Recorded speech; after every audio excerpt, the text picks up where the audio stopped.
السلام عليكم ورحمة الله وبركاته. آه، في ناس كتير كانوا طالبين معلومات عن المدارس في إنجلترا، والنهاردة في الفيديو ده أنا هكلمك وهشرح لك قصة المدارس في إنجلترا.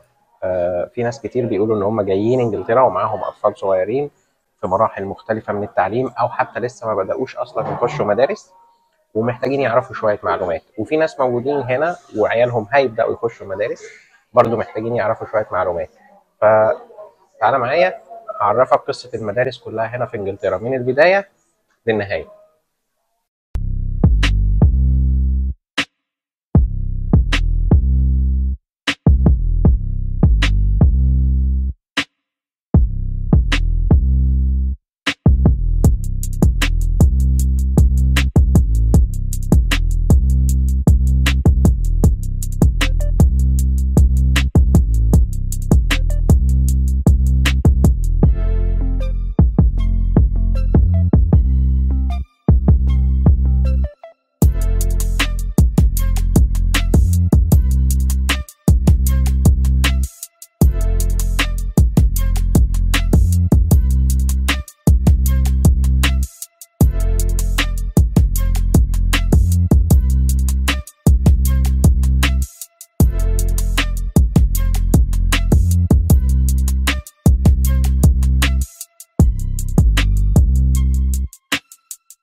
المدارس في إنجلترا بتختلف عن مصر في حاجات كده كتير، هنبدأ نتكلم فيها كلها دلوقتي. أول حاجة لازم تعرفها كويس عشان لو أنت جاي أو لو أنت موجود هنا في إنجلترا، أنت لازم تقدم لابنك في المدرسة القريبة من المنطقة اللي أنت عايش فيها، وبتقدم عن طريق حاجة اسمها الكونسل، وهم بيعملوا لك أبروف على المدرسة اللي أنت قدمت فيها، لأن كل مدرسة ليها أعداد معينة.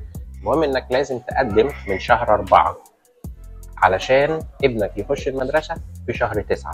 المدرسة هنا بتبدأ في أول شهر 9، أيا كان بقى أول يوم 2 في شهر 9، ممكن يكون 1 في الشهر، ممكن يكون 3 في الشهر، ممكن يكون 2 في الشهر، أيا كان هو إيه، بس هي بتبدأ من أول شهر 9 تقريبا، من 1 ل3 ل4 9 حاجة كده يعني، وبتخلص في شهر 7، بتخلص تقريبا يوم 20/7، 21/7، 22/7، على حسب يعني، على حسب الاسبوع هيخلص امتى.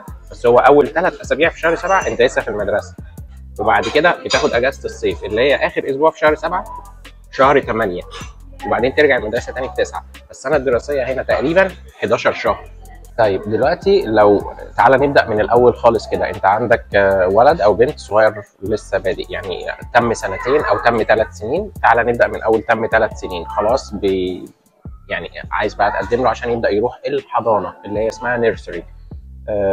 الحضانه دي اول ما ابنك يتم او بنتك تتم 3 سنين بتروح تقدم لهم في النيرسري. النيرسري دي تقدر تقول انها ببلاش بس مش ببلاش. هشرح لك الموضوع ده. لو انت وزوجتك بتشتغلوا، انتوا الاثنين بتشتغلوا فول تايم، الحكومه بتدي لك 30 ساعه في النيرسري فور فري، ببلاش. يعني من حقك تحط ابنك 30 ساعه اللي هو بما يعادل 6 ساعات في اليوم لمده 5 ايام، وده فور فري، الحكومه هي اللي دافعه لك الكلام ده. اما لو انت بتشتغل والام ما بتشتغلش، ففي الحاله دي الحكومه بتدي لك 15 ساعه بس. لو انت والام ما بتشتغلوش برضو الحكومه بتدي لك 15 ساعه بس. 15 ساعه دول انت بتاخدهم فور فري، ما تدفعش عليهم حاجه، ودول من اول ما ابنك يتم 3 سنين. والمفروض انك بتكون مقدم قبلها مع الحكومه علشان يوافقوا لك على ال 15 ساعه او ال 30 ساعه. اوكي، لازم تكون مقدم عشان تتاكد ان هم وافقوا لك عليهم، لان الحكومه هي اللي هتدفع الفلوس دي. فلازم تقدم بدري من شهر 1، من اول السنه في شهر 1 تكون قدمت، وفي شهر 4 يقولوا لك اوكي اتوافق عليك، وبعد كده يروح يخش النيرسري. طيب دلوقتي قدمت لابنك في النيرسري ودخل وبقى وهو عنده 3 سنين، وفضل في النيرسري لحد ما بقى عنده 4 سنين. بعد كده برضه تاني وهو جوه النيرسري، لما يجي عليك شهر 1 هترجع تقدم له عشان المدرسه، عشان يخش المدرسه. هيخش المدرسه وهو عنده 4 سنين، تمام؟ دي بيسموها السنه التمهيدي، اللي هي اول سنه ليه في المدرسه عشان يتعرف على عيال ويعمل صحاب وبتاع. دي مش سنه اولى، اوكي، دي سنه تمهيدي اللي هي بيسموها هنا الريسبشن. فانت برضو بتقدم من شهر 1 في شهر 4 هيقولوا لك اوكي اتوافق عليك في المدرسه ديت، ولو مش عاجباك المدرسه بترجع تعيد تاني معاهم وتقول لهم مش عاجباني المدرسه دي، عايز اخش في مدرسه ثانيه تكون قريبه للبيت او يكون مستوى المدرسه نفسه احسن. وهنتكلم على مستوى المدارس هنا في انجلترا دلوقتي. خلاص تم 4 سنين هيخش الريسبشن، وبعد كده الموضوع هيمشي بقى على طول سنه اولى وسنه ثانيه وسنه ثالثه لحد ما يوصل لسنه 6 ويبقى كده خلص الابتدائي. هنا في انجلترا دي معلومه مهمه جدا ليك، علشان ايا كان عندك عيل 2 3 4 ايا كان لازم تعرف الكلام ده. المدارس هنا ببلاش، اوكي، انت ما بتدفعش اي حاجه، وكمان ما بتجيب لهمش اي حاجه في المدرسه غير الحاجات اللي اقول لك عليها دلوقتي دي. انت بتجيب لهم اللانش بوكس بتاعهم، وبتجيب لهم الزي المدرسي بتاعهم، وبتجيب لهم لبس الالعاب بتاعهم. ده كل الموضوع. ايا كان بقى العيال رجليهم بتكبر فعايزين جزمه جديده، عايزين كوتش جديد للالعاب، عايزين قميص جديد، تيشيرت جديد، بنطلون جديد، ده عيالك بتكبر فانت بتعمل ايه؟ تشتري لهم هدوم جديده، لكن لا بتشتري اقلام ولا بريات ولا مساطر ولا اساتيك ولا الحاجات دي كلها. انت بتجيب اللانش بوكس زي المدرسه، لبس الالعاب، هي دي الحاجات اللي انت بتدفعها في المدرسه فقط لا غير. طيب ازاي تعرف مستوى المدارس؟ ماشي، عايز تحط ابنك في مدرسه يكون مستوى كويس، في حاجه هنا في انجلترا اسمها الاوف ستيد. الاوف ستيد هي المنظمه اللي بتدي الريت بتاع المدرسه. ففي مدارس بتبدا من اول، انا هاجي لك من فوق من الكبير وانت نازل على تحت.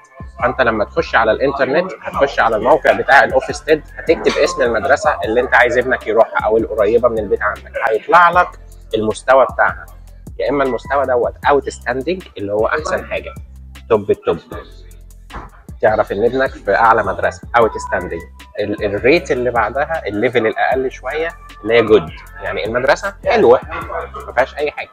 وبعدين الريت اللي بعدها اللي هو نيد امبروفمنت، المدرسه محتاجه شويه تظبيطات في حاجات في المدرسه. الحاجات دي مش شرط انها تكون في الحاجات التعليميه، ولكن ممكن تكون في حاجات الاداره، ممكن تكون في مستوى الطلاب، ممكن تكون في مستوى الانشطه والالعاب والحاجات الاكتيفيتيز اللي موجوده جوه المدرسه. فالمدرسه محتاجه انها تحسن من مستواها في الموضوع ده شويه. الحاجه الثانيه ان حاجه اسمها inequality اللي هي المدرسه غير مؤهله، بس دي مش هتلاقيها في انجلترا كتير، لان لو في مدرسه غير مؤهله انها تكون مدرسه، هي كده ولا كده الحكومه بيقفلوا المدرسه وبيبداوا يظبطوا كل حاجه فيها عشان يخلوها مؤهله. فمش هتلاقي الموضوع مدرسه وحشه او غير مؤهله، ده يعني ما اعتقدش انك هتشوفه كتير يعني. ولكن الناس كلها طبعا بيدوروا على المستوى بتاع الاوت ستاندنج لان ده احسن حاجه. طيب دلوقتي ابنك او بنتك دخل الابتدائيه من 4 سنين وخلص وهو عنده 11 سنه. في خلال فتره الابتدائيه دي كلها مش كل اخر سنه بيعمل امتحان، مفيش امتحانات، اوكي، هو بيخلص سنه بيخش اللي بعدها، يخلص سنه يخش اللي بعدها لحد ما يوصل لاخر سنه اللي هي سنه 6 بيعمل امتحان واحد بس، والامتحان ده هو اللي بيدخله بعد كده المرحله اللي بعدها اللي هي السكندري سكول. ايا كان درجاته في الامتحان مش فارقه، هو كده ولا كده هيخش السكندري سكول. ولكن في السكندري سكول هيبقوا عارفين ان كان جايب درجات حلوه في ال6 سنين اللي فاتوا دول ولا لا. ولازم طبعا يعمل الهوم ورك بتاعه ويوري الكوميتمنت بتاعته في المدرسه وشغله في الفصل، والحاجات دي كلها هي اللي بتديله تقديرات ودرجات وحاجات وبتخليه ايه يزيد. طيب دلوقتي دخل السكندري سكول. السكندري سكول بتبدا من اول يير 7 لحد يير 11، تمام. هيفضل في السكندري سكول ديت اول سنتين اللي هو 7 و8، سنه 7 وسنه 8، دول يعتبروا هم السكندري سكول بتاعته. يجي في سنه 9 بيعمل امتحان، الامتحان ده بيسموه الGCSE. لو جاب درجات حلوه في الGCSE ديت بيخش بعدها حاجه اسمها الاي ليفل.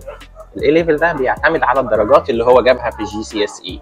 لو كان جايب درجات حلوه في الرياضه وفي الانجليش وفي الكمبيوتر ساينس وفي الجيوغرافيكس وفي المواد دي، لو كان جايب درجات حلوه بيخش GCSE وبيبدا يتعمق بقى في الحاجه ديت. يعني ممكن يبقى GCSE بتاعه في مثلا في الماث، في الرياضه بس، او في الانجليش، او في الساينس، او في الفيزيكس، او يعني هو بيشوفوا درجاته الحلوه اللي كانت فين، بيعرفوا ان هي دي الماده الكويسه اللي هو يقدر يدي فيها كتير ويتعلم فيها اكتر.